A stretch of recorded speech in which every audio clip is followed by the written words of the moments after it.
El propósito de este canal es brindar información de divulgación científica con el objetivo de hacer accesible el conocimiento científico a la sociedad. Nuestra misión es acercar la ciencia al público en general y promover la curiosidad en el campo de la investigación en salud ocupacional. Creemos firmemente en la importancia de favorecer la calidad de vida de los trabajadores a través de la difusión de información relevante y actualizada en este ámbito tan crucial para el bienestar laboral. Entendemos que la salud ocupacional es una disciplina fundamental que busca prevenir accidentes laborales, enfermedades ocupacionales y promover ambientes de trabajo seguros y saludables. Por lo tanto, nos comprometemos a proporcionar contenido informativo que contribuya a la sensibilización y al fomento de buenas prácticas en este campo, con el fin de mejorar la calidad de vida de los trabajadores y promover un entorno laboral más seguro y saludable para todos.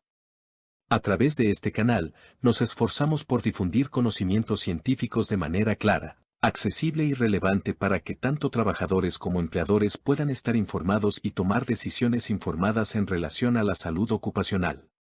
Nuestro objetivo es ser una fuente confiable de información que inspire el interés por la ciencia y contribuya al bienestar de la comunidad laboral en general. Gracias por acompañarnos en esta importante labor de divulgación científica. Damos inicio con esta sesión de la asignatura Metodología de la Investigación.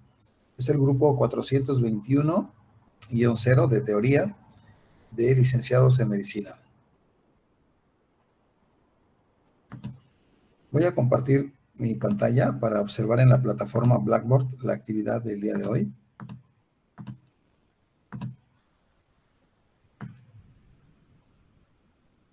Nos encontramos en la unidad 2. Origen de un proyecto de investigación cuantitativa, cualitativa o mixta. La idea. Las instrucciones para la tarea que vence el día de hoy. Vamos a aprender cómo se originan las investigaciones cuantitativas, cualitativas o mixtas, las fuentes de ideas para una investigación. Se les pide que por favor revisen el libro para desarrollar esta meta. Es el libro de Hernández Sampieri y colaboradores, titulado Metodología de la Investigación. Este libro es con el que vamos a trabajar todo el semestre, para que tengan el PDF en su equipo, por favor. Se pide que analicen el capítulo 2, Origen de un proyecto de investigación cuantitativa, cualitativa o mixta, la idea. Van a elaborar un mapa mental, por favor, de este origen del proyecto de investigación. Y lo tienen que entregar el 30 de agosto, este mapa mental. En realidad no tengo ningún problema si lo que desarrollan es un mapa mental o un mapa conceptual o un cuadro sinóptico. Lo interesante es que ustedes logren hacer el análisis del capítulo y comprendan cómo es que se originan esas ideas para un proyecto de investigación. Quiero compartir una actividad que ya me entregaron.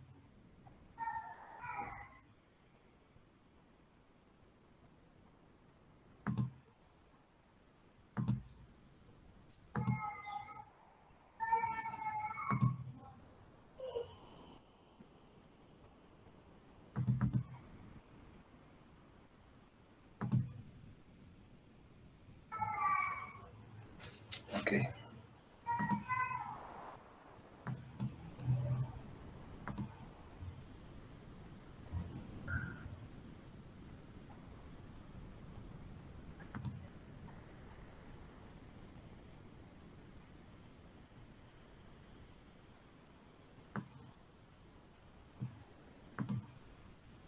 Perfecto. Muy bien. Nuevamente voy a compartir mi pantalla. Perdón, me había adelantado con la actividad. Estoy identificando que nos encontramos en la meta 1.2 Definición de los enfoques cuantitativo y cualitativo, sus similitudes y diferencias. Perdón, esta es la actividad que se debe entregar.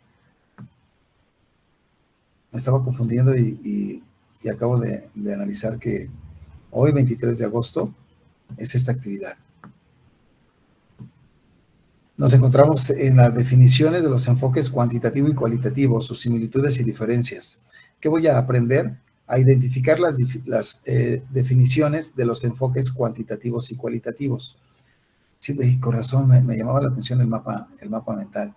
Van a descargar el libro que acabo de platicar, de Hernández Sampieri y colaboradores, pero esto, la actividad del día de hoy es leer el capítulo 1, donde vamos a encontrar estas definiciones y, por favor,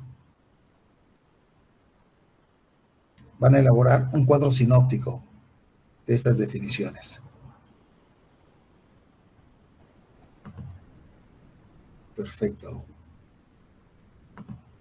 Excelente. Voy a mostrarles un buen ejemplo. Las personas que ya entregaron su tarea, ya está calificada en la plataforma Blackboard. Observen, por favor. En los trabajos que elaboren, desarrollen la portada. Es muy importante porque está el nombre de nuestra universidad, la Universidad Autónoma de Baja California, la Facultad de Ciencias de la Salud, el nombre de su servidor, la carrera, medicina, el grupo y el tema. En este caso, definición de los enfoques cuantitativo y cualitativo, sus similitudes y diferencias. Este trabajo lo realizó Pamela González Moreno. ¿Por qué es fundamental la portada?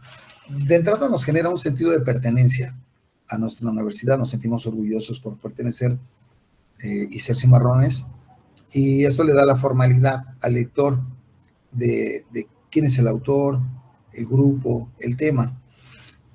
Por favor, quien no lo elaboró, no se preocupe, ya para los siguientes trabajos, hagan la portada, por favor. Y ese es el trabajo de su compañera Pamela, que me pareció muy interesante el desarrollo del mismo. Al hablar de los enfoques cuantitativo y cualitativo, nos encontramos dentro de la metodología de la investigación que vamos a estar analizando variables precisamente de este tipo. En el enfoque cuantitativo van a ser variables numéricas y en el enfoque cualitativo van a ser cualidades. Cuando hablamos del enfoque cuantitativo en cuanto a variables numéricas, podemos dividir las variables numéricas en números enteros y números que se pueden fraccionar. Por ejemplo, números enteros sería el número de pacientes que atiende un médico, y porque no podemos fraccionar a los pacientes, y el número que se puede fraccionar podría ser la presión arterial, el peso, la talla. En cuanto a las variables cualitativas, existen variables cuantitativas nominales y variables cualitativas ordinales. Las nominales, por ejemplo, el sexo, femenino y masculino, no hay un orden, y las ordinales, existe un orden en estas variables. El nivel académico podría ser un orden, primaria, secundaria, preparatoria, si analizamos estos factores sociales que pueden influir en la salud. A esto me refiero con estos enfoques. Hay instrumentos de medición. Para el enfoque cuantitativo podemos utilizar una báscula, un estadímetro, un baumanómetro, un estetoscopio para el análisis cuantitativo. Para el análisis cualitativo podemos utilizar diferentes instrumentos. La observación es un instrumento de medición para un análisis cualitativo. La entrevista que la podemos clasificar en entrevista abierta, una entrevista psicoanalítica, donde se toma un tema y se escucha al paciente que lo desarrolle. Dentro de las entrevistas pueden ser también entrevistas estructuradas, donde ya llevamos preguntas preestablecidas. En concreto, de manera general, estas serían las variables involucradas dentro de estos enfoques, que también nos permite categorizarlos. ¿Qué es lo que comenta Pamela en cuanto al enfoque cuantitativo? Usa la recolección de datos para probar hipótesis. Ya les comenté que estos datos, que son variables, Y se les llama variables porque varían de una persona a otra.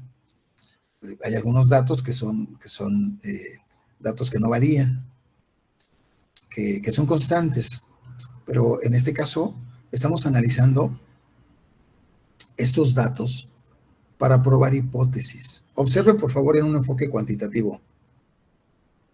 En un enfoque cuantitativo hay una secuencia de pasos para llegar al conocimiento, que a final de cuentas la ciencia, ese es el significado de la ciencia, un conjunto de pasos sistemáticos para llegar al conocimiento.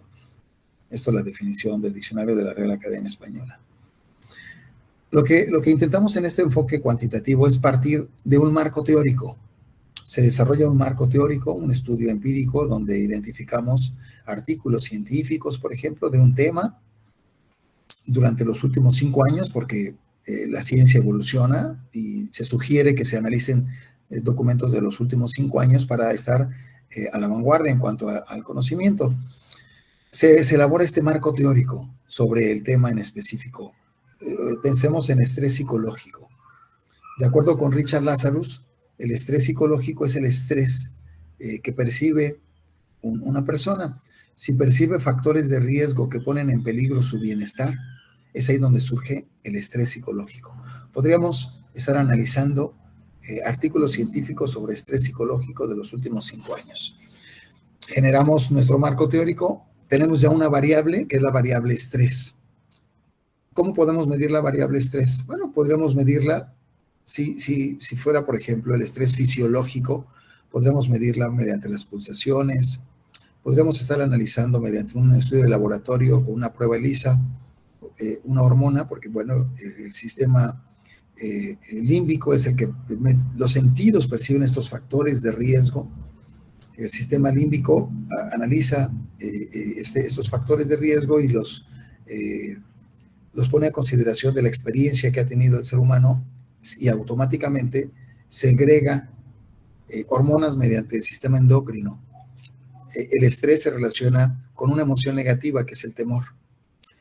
Es así como podemos estar analizando el estrés fisiológico mediante una prueba de laboratorio, una prueba ELISA. Utilizamos una muestra en saliva, aunque se fija mejor el cortisol en cabello, pero podría ser saliva o cabello. Y podríamos estar obteniendo un dato numérico. Al final de cuentas tenemos una variable que es el estrés. También podríamos aplicar un cuestionario. He tenido la oportunidad de escribir artículos. Tuve la oportunidad de validar el cuestionario de estrés psicológico en México. Este instrumento fue elaborado en inglés por los autores Cohen, Camaran y Mermelstein. Ellos son de Inglaterra.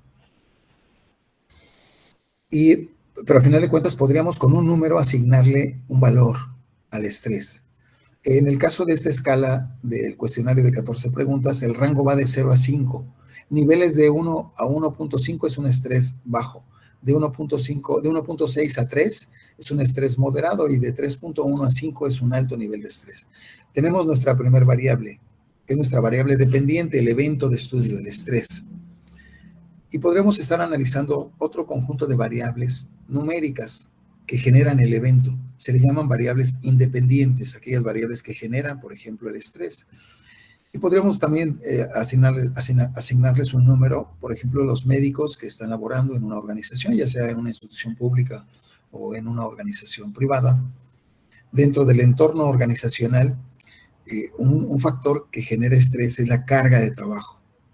Si se excede la carga de trabajo, y hablamos, por ejemplo, de jornadas extenuantes de más de 8 horas, sin pausas y descansos, esta carga de trabajo, que podemos medirla también dándole un valor numérico. Podría ser incluso el horario.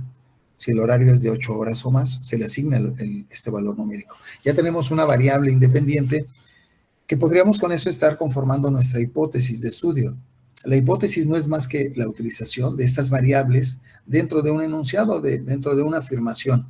Y podríamos estar afirmando que la sobrecarga de trabajo se asocia con el estrés psicológico en un grupo de trabajadores en un hospital específico. Y esta hipótesis, dentro de este análisis cuantitativo, tenemos nuestro marco teórico sobre el estrés, tenemos nuestras variables, planteamos un problema, la sobrecarga de trabajo genera trastornos mentales en los médicos cirujanos, y se puede comprobar esto con todo este análisis de artículos que están ya publicados. Planteamos nuestra hipótesis con nuestras dos variables, haciendo la aseveración, la sobrecarga se asocia con el estrés, y en el análisis de resultados vamos a poder aceptar o rechazar la hipótesis. Estamos probando esta hipótesis con esta medición numérica. Mediante un análisis estadístico, utilizaremos una técnica estadística, como son dos variables numéricas que se comportan de manera normal, se utiliza la técnica de correlación de Pearson. Y esta técnica nos va a arrojar un resultado. Si este resultado tiene un signo positivo, significa que a mayor carga académica, mayor es el estrés.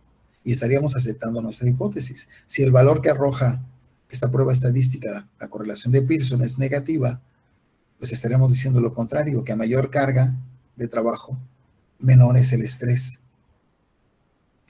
A final de cuentas, vamos a aceptar o rechazar nuestra hipótesis. Este es el planteamiento de un enfoque cuantitativo. Por otra parte, el enfoque cualitativo, como lo menciona Paola, se fundamenta en un proceso deductivo, en el cual primero se explora, descubre y después se generan las teorías. Es decir, el mismo estudio cualitativo nos va a permitir desarrollar el marco teórico, una teoría. Incluso el resultado puede ser una hipótesis. Es decir, un estudio cualitativo puede terminar con la obtención de una hipótesis. Esa es la gran diferencia. En el área de la salud tuve la oportunidad de hacer un proyecto cualitativo en la Sierra Norte de Puebla. La Sierra Norte de Puebla está a 5 horas de la ciudad de Puebla, en un municipio de nombre Huehuetla. El problema que tenemos en Huehuetla es que existe un alto índice. Vamos a hablar de dos mediciones en el evento. Si hablamos de que, bueno, se tienen análisis transversales, podríamos hablar de prevalencia. Existe un gran número de casos en cuanto a cáncer cérvico-uterino. Si hablamos de incidencia, son los casos nuevos que surgen a través del tiempo. Tenemos este problema. Hay un alto nivel de esta prevalencia de esta patología. Y nos dimos a la tarea de identificar cuál es la causa que lo genera. Lo primero que nos encontramos es que dentro de este poblado, dentro de Huehuetla, dentro del municipio de Huehuetla, hay un poblado que es Limpuntahuaca. Las mujeres que viven en esta comunidad, bueno, en realidad las personas que viven, pero pues, lógico, nuestra población de estudio fueron mujeres por el cáncer cervicouterino que analizamos desde esa perspectiva. Las mujeres hablan dos lenguas, dos idiomas, el náhuatl y el totonaco. Entonces, lo primero fue, bueno, ¿y cómo vamos a identificar la variable antecedente? Certificamos al personal que nos apoyó en cuanto al desarrollo de este estudio cualitativo, realizando una entrevista.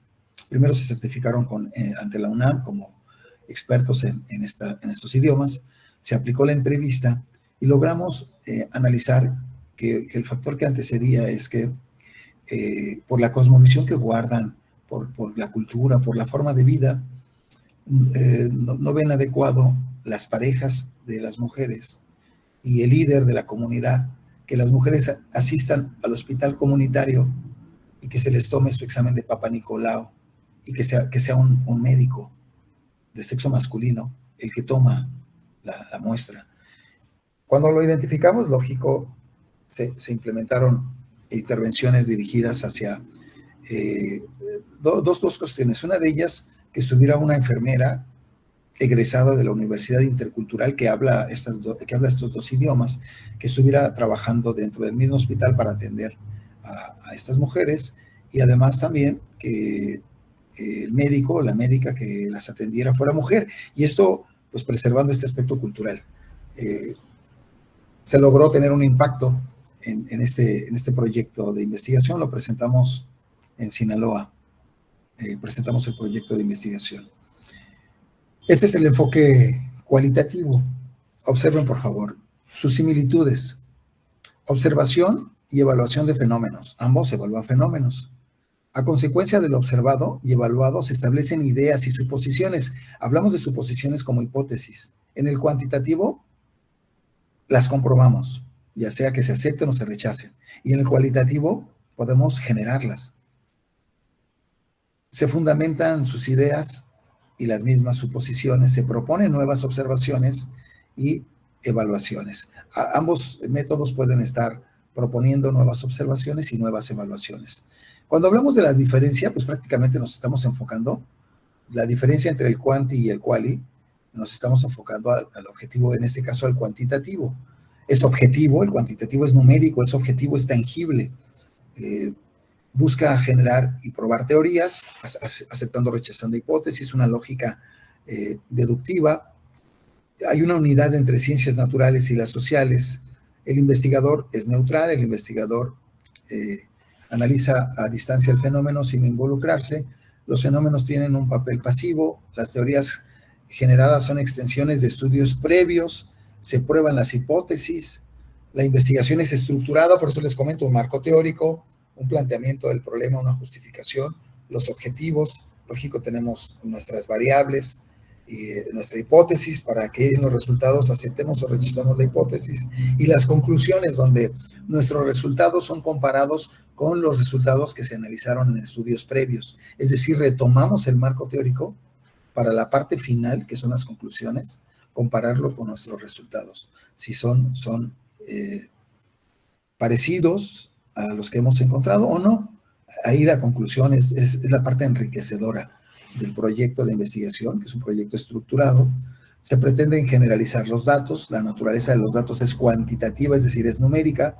Son datos confiables y duros. Cuando hablamos confiables, es que el instrumento de medición arroja datos consistentes. Por ejemplo, una báscula debe estar bien calibrada para que si yo subo a Pamela en 100 ocasiones a la báscula, en 70 ocasiones por lo menos me dé el mismo resultado. Estoy hablando de instrumentos de medición como un cuestionario.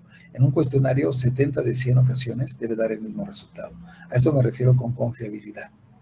La recolección de datos se basa de instrumentos estandarizados. Los datos representados en forma de números. En los reportes se utiliza un tono objetivo, impersonal y no emotivo. Es totalmente objetivo el análisis en el cuantitativo. Sin embargo, el cualitativo es subjetivo. ¿Por qué es subjetivo? Porque el instrumento de medición es el investigador. En el cualitativo, el investigador que aplica la entrevista. Ya no es una báscula, un estadímetro, un termómetro. Es el instrumento de medición es el investigador, por eso es subjetivo. Y se debe tratar de que el investigador no genere un sesgo en cuanto al análisis de este estudio. Busca descubrir y comprender fenómenos por medio de percepciones y significados producidos por experiencias de los participantes, una lógica inductiva. No aplican los mismos principios de las ciencias naturales con las sociales. El investigador tiene una posición personal explícita. Es aquí donde les comento, es muy particular porque el investigador es el instrumento de medición. Una investigación cercana y con involucramiento. Aquí sí hay involucramiento, sí hay emociones que se mezclan. Los fenómenos tienen un papel activo, no se fundamentan de estudios previos, se generan hipótesis durante el estudio, muy importante. Investigación flexible, no se pretende generalizar los resultados porque cada localidad tiene sus características propias. Este problema del cáncer cervicouterino se da en esta comunidad de manera muy particular por cuestiones sociales y culturales. Ya les mencioné algunos factores antecedentes al evento. La naturaleza de los datos es cualitativa, variables cualitativas, no numéricas, datos profundos y enriquecedores. El investigador comienza a aprender por observación, datos en formas de texto. Incluso tengo la costumbre que solicito que se graben las entrevistas, y las entrevistas se transcriben a Word y se le pide a la persona que está involucrada que coloque su rúbrica, donde asevera qué es lo que en realidad expresó en este análisis cualitativo. Los reportes utilizan un tono personal y emotivo. Bien, esta es una excelente tarea. Y por último, la referencia bibliográfica en la tercera página. La referencia del libro de Hernández Sampieri y colaboradores, Metodología de la Investigación, la editorial McGraw-Hill. ¿Les parece? Un aplauso para Pamela González Moreno.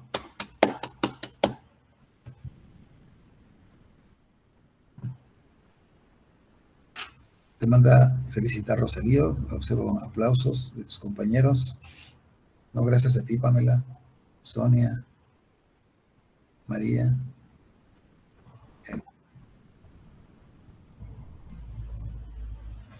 Muy bien, te felicito, Francisco. Perfecto.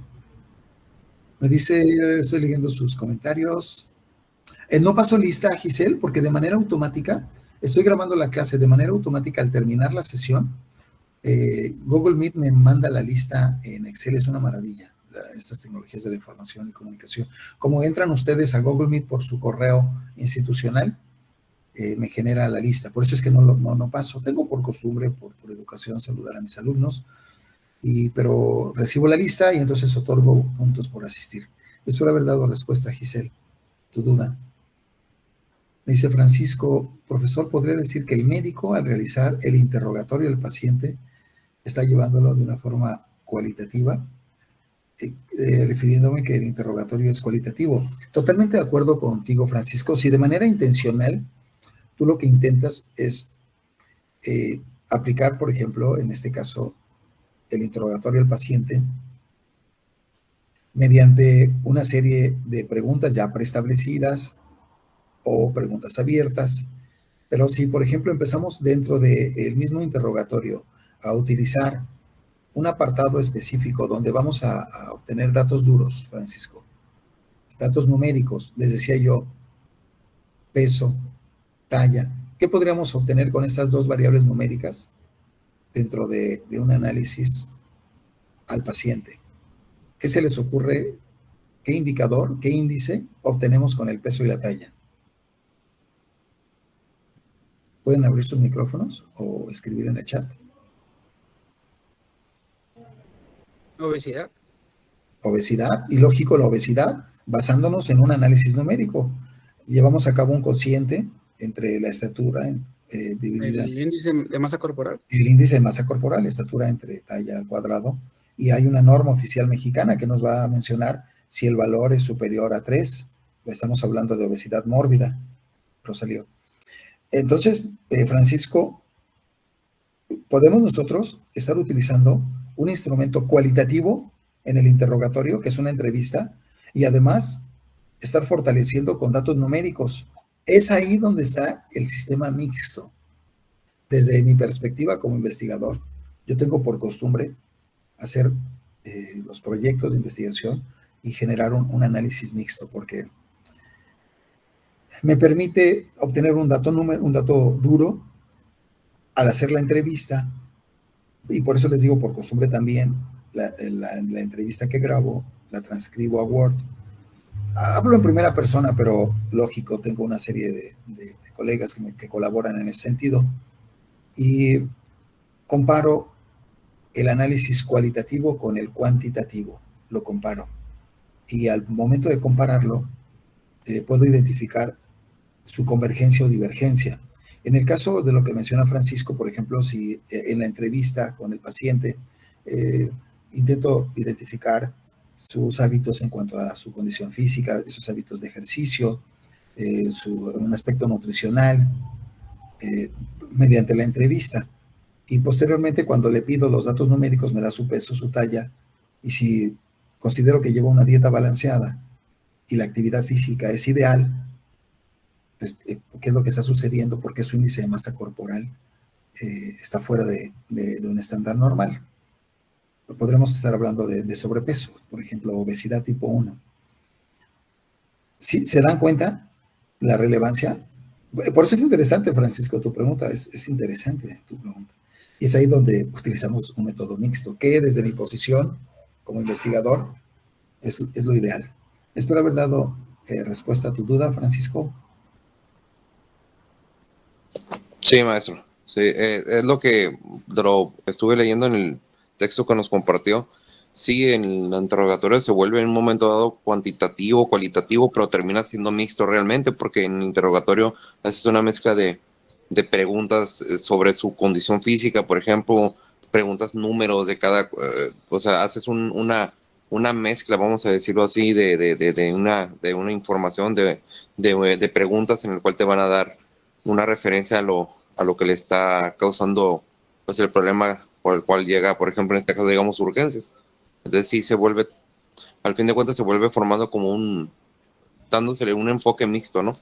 Un enfoque mixto, Francisco. Mira, dentro del Instituto Nacional de Salud Pública, ahorita traigo la camisa del instituto. Normalmente siempre uso la camisa de la UABC cuando imparto clase. Les ofrezco disculpas porque para mí es un orgullo ser cimarrón.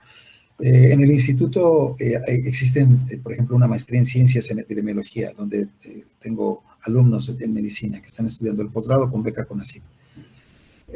Todas las maestrías, después de Harvard y Hopkins, el Instituto Nacional de Salud Pública guarda un estatus en América. Y los médicos como ustedes, cuando los tengo durante la sesión, observo que traen muchas debilidades en su formación profesional porque no hacen este tipo de razonamientos, Francisco. Si en general empiezan a identificar que debemos comprobar una hipótesis, si la hipótesis es numérica, hay ciertas pruebas estadísticas, es la estadística paramétrica, que está enfocada hacia su análisis, pero lo relevante no es la prueba ni el resultado, sino la interpretación. Luego, interpreto que se asocia. Hablamos de un factor de riesgo, la carga de trabajo con el estrés psicológico. Se asocia. Muy bien. Y hago entonces una entrevista para identificar en realidad si esta carga de trabajo está teniendo incluso relevancia en el aspecto personal. Si el trabajar más de 8 horas afecta la relación trabajo-familia. Y ya todo en su conjunto, o sea, puedo ya asociar mediante... Hay técnicas para el análisis también cualitativo. O sea, la estadística, que normalmente es ahí donde veo que los médicos quedan muy cortos porque llevan ustedes solo una bioestadística en toda su carrera. Entonces, hablando de investigación, cuando hablamos de datos cualitativos, piensan que solo es la redacción misma. También se puede hacer un análisis estadístico. Y es ahí donde cae la no paramétrica, la estadística no paramétrica. Y son técnicas que se pueden aplicar en un solo sujeto. O sea, en un caso clínico, puedes tener ese sujeto y aplicar una intervención y volver a evaluar al sujeto. Identificar estadísticamente si la intervención fue un éxito. Pero entonces estamos cayendo en este estudio mixto, Francisco. O sea, porque tú estás analizando en este momento cómo es que el input de los datos, cómo es que ingresan los datos al proyecto de investigación. Bueno, van a entrar mediante este interrogatorio y obtengo mis datos de entrada. Ahora, ya tengo el diagnóstico, intervengo y evalúo el impacto. Pero la gente piensa que se tiene que tener una muestra grande de pacientes, por ejemplo, en epidemiología, para poder hacer un análisis estadístico. Y no, se puede hacer un estudio de caso y comprobarlo también aplicando la ciencia, pero es estadística no paramétrica. Hay un choque con la medicina social. Los médicos que tienen un perfil social y antropológico, si en Baja California, les comento, llevan ustedes una bioestadística, pues este análisis cualitativo se quedan cortos. Yo lo que pretendo con este grupo es como un legado que quiero realizar con ustedes, es mostrarles los estudios, compartir con ustedes datos y artículos y libros que he publicado. Y es precisamente lo que tengo a continuación. Quiero mostrarles un artículo que de entrada nace como un cuantitativo. Está la liga. Por favor, descarguen el artículo, copien el resumen y péganlo en el chat. Voy a hacer lo mismo que ustedes. Pueden copiar la liga o darle clic a la liga. Voy a darle clic a la liga. Voy a compartir mi pantalla con ustedes, para que vayamos haciendo la dinámica. Lo que les pido es que copien el resumen en español, por favor, el resumen de este artículo, y lo peguen en el chat para que les dé un punto. Observen, por favor, en la pantalla. Al darle clic, este es un repositorio de artículos científicos. Tuve la oportunidad de escribir este artículo científico con un grupo de colaboradores, un grupo de colegas. El título, Propiedades psicométricas del cuestionario para la evaluación para la evaluación del síndrome de quemarse por el trabajo en una muestra de enfermeras mexicanas. Utilizamos una muestra de enfermeras donde se les aplicó el instrumento, pero en realidad este instrumento, elaborado por el doctor Gil Monte, que es español, aplica para los licenciados en medicina. Dentro del repositorio tenemos la palabra más, está en inglés la palabra más, y tenemos descargar, la opción descargar. Descargan el artículo, por favor, y entonces, bueno, va a aparecer en PDF. Este proyecto es un proyecto de investigación. Este proyecto de investigación forma parte de este libro. Este libro de investigaciones psicométricas de escalas psicosociales en trabajadores mexicanos. Tuve la oportunidad de colaborar para que este cuestionario identificáramos si en realidad es confiable, les decía, si los resultados que arroja son consistentes y que además si es válido, si en realidad mide lo que quiere medir. Porque podría ser un instrumento de medición confiable, pero no ser válido. Un ejemplo que seguro van a entender. Si a Rosalío lo subo a una báscula, pensemos que Rosalío pesa 70 kilos. Lo subo a una báscula en 100 ocasiones. Y Rosalío, en 70 ocasiones, me dice la báscula, bueno, señala la báscula, que su peso es de 40 kilos. 70 de 100 ocasiones la báscula me dice que su peso es de 40 kilos. En realidad él pesa 70. Les pregunto, ¿la báscula es confiable? ¿Pueden abrir su micrófono?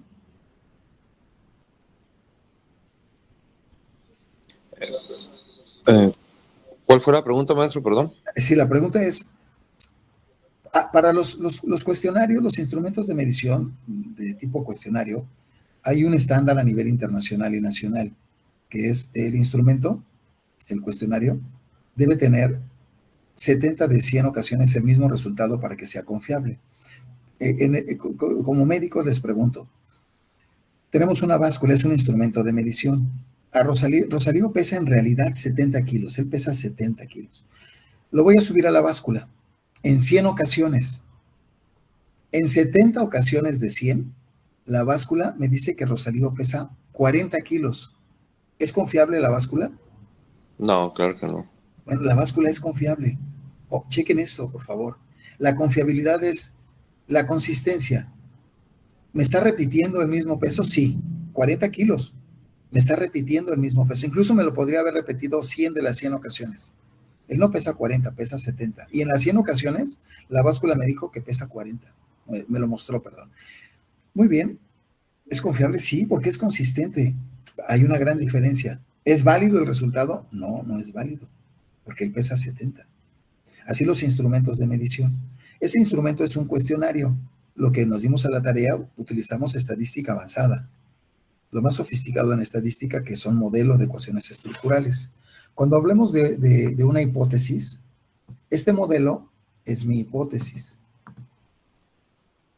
Mi hipótesis es que este cuestionario, elaborado por el doctor Gil Monte, es un investigador de España, este cuestionario traducido, sobre todo está en español, pero elaborado dentro de un español que se utiliza en México, porque hubo una serie de palabras que generan conflicto en población mexicana, como quemarse por el trabajo.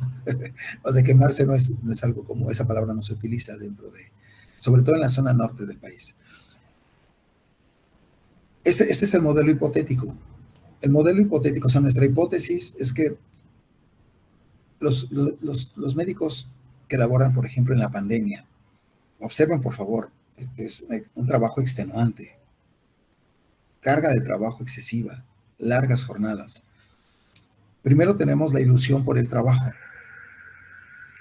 La ilusión por el trabajo, si la ilusión por el trabajo es baja, hay un alto desgaste psíquico, no existen los insumos, los medicamentos, la infraestructura, y el médico es indolente con el paciente, es decir, pues no es empático porque no tiene ni siquiera los recursos.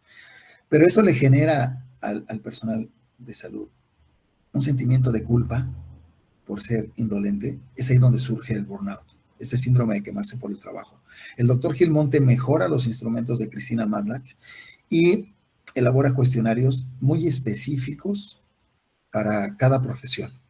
Entonces nos dimos a la tarea de analizar la confiabilidad. Este cuestionario es confiable y este cuestionario es válido. Y les puse el ejemplo de la báscula porque se entiende de mejor manera. En ocasiones lo complicado no es la estadística, lo complicado son los términos, pero es sencillísimo, es aritmética básica.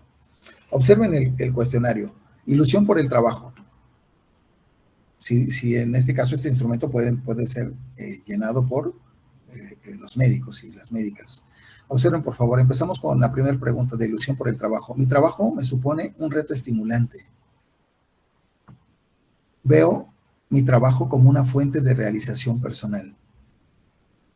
Pienso que mi trabajo me aporta cosas positivas. Mi trabajo me resulta gratificante. Me siento ilusionado por mi trabajo. Esta es, podríamos llamarle la primera subescala, o dentro del mismo cuestionario podríamos tener 4 variables. Esta primera de ellas es ilusión por el trabajo. La segunda es desgaste psíquico. Observen la primera pregunta. Ilusión por el trabajo fue una valencia positiva, desgaste psíquico, valencia negativa. Pienso que estoy saturado por el trabajo. Me siento agobiado por el trabajo. Me siento cansado físicamente por el trabajo. Me siento desgastado emocionalmente. Segunda subescala. La tercera, indolencia. No me apetece atender a algunos pacientes. Creo que muchos pacientes son insoportables. Creo que los familiares de los pacientes son unos pesados. Pienso que trato con indiferencia a algunos pacientes. Me apetece ser irónico con algunos pacientes. Etiqueto o clasifico a los pacientes según su comportamiento. Esto fue indolencia. Son 6 preguntas de indolencia. Culpa. Me preocupa el trato que he dado a algunas personas en el trabajo. Me siento culpable por algunas de mis actitudes en el trabajo. Tengo remordimientos por algunos de mis comportamientos en el trabajo. Pienso que debería pedir disculpas a alguien por mi comportamiento. Me siento mal por algunas cosas que he dicho en el trabajo. 5 preguntas de culpa. Este cuestionario logramos en esta investigación identificar su confiabilidad y su validez. Aceptamos la hipótesis. Es un estudio de corte cuantitativo y tal parece que podría ser es cuantitativo, es numérico, tal parece que podría ser quali porque son una serie de preguntas, pero la diferencia entre estas preguntas y un estudio cualitativo, o sea, una entrevista, es que estas preguntas, las respuestas son de opción múltiple, tipo Likert. Tiene 5 opciones de respuesta. Debemos hacer este análisis. Cuando un cuestionario tiene 2 opciones de respuesta, sí o no, se va a comportar como una cualidad. Si tiene 3 opciones de respuesta, va a ser también una cualidad porque las personas van a estar tendiendo a responder hacia el centro. Se pide que para que un cuestionario se comporte como un número, tenga 4 o más opciones de respuesta, porque el secreto del aspecto numérico es la variabilidad. Si tenemos 5 opciones entre médico y médico que va a llenar el cuestionario, entre los sujetos de estudio, va a existir variabilidad. Y la variabilidad es lo que nos va a dar la certeza de que el análisis que vamos a hacer es cuantitativo. Si no existe esta variabilidad, vamos a utilizar el análisis cualitativo, si la variabilidad no es alta. Y hay indicadores, hay rangos de corte para identificar que esta variabilidad es adecuada para tratar la variable como una variable de tipo numérica. Y hacia allá quiero que vayamos haciendo el análisis de la metodología de la investigación. Es decir, no quedarnos solo con el libro de Hernández y Sampieri, sino que ustedes vayan teniendo contacto con estos proyectos de investigación y generar una generación de licenciados y licenciadas en medicina con un análisis en cuanto a metodología de la investigación más amplia. Adelante, Francisco.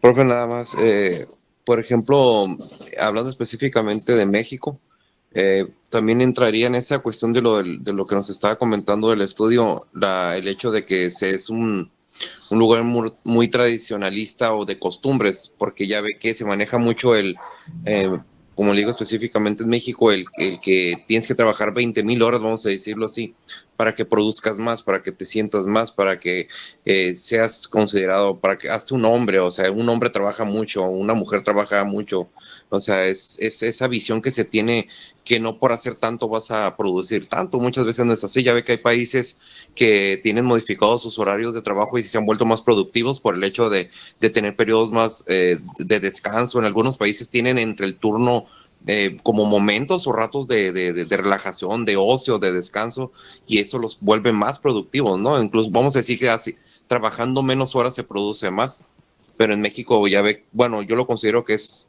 muy diferente en la cuestión porque se maneja mucho lo que es el tradicionalismo y las costumbres en este caso.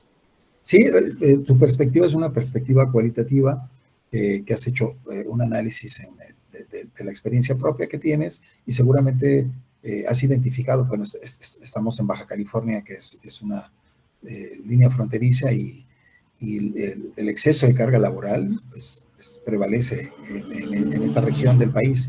México tiene 32 estados y cada uno es un México diferente, Francisco. Tienes razón, de manera general. Tu argumento me parece válido, totalmente. Acabo de participar en un proyecto de investigación en el Instituto Nacional de Salud Pública con Calixto. Él está terminando la maestría en epidemiología y seguramente ya en la próxima semana, pues antes de que acabe agosto, presenta su examen de grado de maestría. Y Calixto analizó las horas que se elaboran en México. Es decir, hay una encuesta. La encuesta en salud, quien la organiza, quien la desarrolla es el Instituto Nacional de Salud Pública. Se analiza en esta encuesta las horas que trabaja en promedio el mexicano en todo el país. Se van a sorprender. Porque normalmente en Estados Unidos se tiene la visión de un mexicano debajo de un nopal y aventándose un drink y no haciendo nada. O sea, nos consideran flojos. ¿Estamos de acuerdo? ¿Estamos de acuerdo que es una perspectiva que se tiene del mexicano? Lamentablemente sí. Ok, pues totalmente falso. Te estoy hablando con datos científicos, O sea, datos científicos del Instituto Nacional de Salud Pública, datos científicos. Sí, así es. ¿Saben que México es el país número 1 en horas trabajadas? Somos los más trabajadores del mundo, más que India, más que China. Pero no lo han hecho creer. Esta cultura que tú mencionas, que al final de cuentas la cultura es un aspecto histórico, que se va generando y se va transmitiendo de generación en generación, pero es mentira. Bueno, a mí me pareció formidable la tesis cuando la acabo de presentar en un congreso Calixto. Y wow, increíble todo esto. Y tal cual tú lo mencionas, o sea, se debe procurar al trabajador. Esa es mi línea de investigación. Mi línea de investigación es calidad de vida en el trabajo, en el área de la salud. Entonces, diste en el clavo, Francisco. O sea, de esto, mi hija es médica, es epidemióloga, y son 3 médicos militares. Mi hija, 12 enfermeros en la familia, entonces almorzamos, comemos y cenamos. Salud. Y tal cual lo mencionas, es así. Pero necesitamos nosotros cambiarlo, porque al final, les digo, son una nueva generación. Y ustedes ya con estos datos que van a analizar y van a identificar, que por ejemplo, si alguien se puede dedicar a la medicina laboral, a alguien que le interese ser médico industrial, pues este sería un tema, ¿no, Francisco, el que estamos platicando? Porque todas las normas oficiales mexicanas que emanan de la Secretaría del Trabajo y Previsión Social pues recaen en el médico industrial. Y tiene que checar el médico industrial pues la condición de salud de los trabajadores y la carga de trabajo es un punto crítico.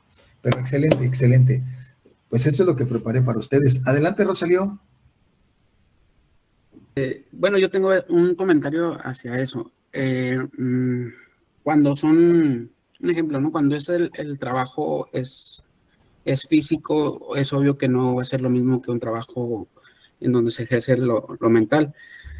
Pero ahí entraría en conflicto lo que mencionan, o sea, si son horas de trabajo hombre, en el caso, un ejemplo, ¿no? Las personas que trabajan en la construcción trabajan, no sé, 8 horas o 12 horas, no sería lo mismo que trabaja 16 horas un médico, un ejemplo, ¿no? O a lo mejor un ingeniero, que a lo mejor su su esfuerzo físico no es el mismo, pero ahí es lo que a mí me entraría en conflicto. ¿Cómo se puede crear un estándar para que no se respeten ese horario de trabajo y no sentir, como dijo mi compañero Paco, o sea, no porque trabajes más horas te vas a sentir más productivo, sino pues es obvio que a lo largo, así sea solamente un esfuerzo físico o un esfuerzo mental, pues va a ir en decadencia tu trabajo a las 16 horas, ¿no? O a las 12 horas. Claro, claro, Rosalío. Hay una serie de normas que tratan al respecto de esas normas oficiales mexicanas. Hubo un cambio de paradigma en México. Les comento acerca del análisis de estos trabajos con esta era pandémica. ¿Por qué nos llevamos el trabajo a casa? Entonces, en el Congreso de la Unión, en este momento está entrando en vigor una norma sobre el teletrabajo. Es un trabajo mental desde casa, y como tú lo mencionas, Rosalía, pues no es un trabajo, el trabajo que yo hago como investigador no es el mismo que el que hace una persona que está desarrollando una fuerza física. Pero este análisis, este cambio de paradigma se da a partir desde el año 2018. Son dos grandes eventos. El primero de ellos, les decía yo, la pandemia, que fue un evento mundial, y ahí todos nos tuvimos que ir a la virtualidad. Entonces ahí ya se identifica que es extenuante el trabajo, que no es propiamente físico, sino intelectual. Por otra parte, la entrada en vigor del tratado comercial que firma este gobierno en el año 2018. Estados Unidos y Canadá tienen normas en cuanto a el estilo de trabajo ya muy marcadas, y tuvimos que evolucionar hacia allá. Por eso es que entra en vigor la norma 035 que emana de la Secretaría del Trabajo. Te la dejo pendiente, Rosalío, para la siguiente clase. Te voy a mostrar, acabo de publicar un artículo, la semana pasada salió el artículo en la Secretaría del Trabajo. Publiqué un artículo con lo que estás mencionando, pero le di una perspectiva de género, porque todavía, Rosalío, quien sufre más son las mujeres, en ambos casos, en el aspecto físico y en el aspecto intelectual. Y lo comprobé con este documento. Entonces, te prometo el artículo para que lo comparto con gusto y platicamos de la norma. Pero el cambio de paradigma fue el COVID, esta pandemia por el virus SARS-CoV-2, y la entrada en vigor por el tratado comercial, fíjate, eso ayudó mucho. Y bueno, va de la mano porque a nivel internacional entra la ISO 45001 también en el 2008, y entra también en vigor una norma, Rosalío, que va de la mano con lo que menciona, la 036, relacionada a aspectos ergonómicos. Este aspecto físico, incluso viene un manual de carga, Rosalío, bien interesante, porque por ejemplo las mujeres, por eso digo que sufren más las mujeres en un estado de embarazo, lo máximo que pueden cargar son 10 kilos. Y ahí vienen las condiciones del trabajador, y vienen los índices de cuál es el límite que se debe cargar. Pues, por eso hablabas tú de los albañiles, lógico, hay que poner atención también en esta población, que seguramente pues está fuera de un marco legal en salud. Pero interesante el tema. Me dio gusto platicar con ustedes el día de hoy. El propósito de este canal es brindar información de divulgación científica con el objetivo de hacer accesible el conocimiento científico a la sociedad. Nuestra misión es acercar la ciencia al público en general y promover la curiosidad en el campo de la investigación en salud ocupacional. Creemos firmemente en la importancia de favorecer la calidad de vida de los trabajadores a través de la difusión de información relevante y actualizada en este ámbito tan crucial para el bienestar laboral. Entendemos que la salud ocupacional es una disciplina fundamental que busca prevenir accidentes laborales, enfermedades ocupacionales y promover ambientes de trabajo seguros y saludables.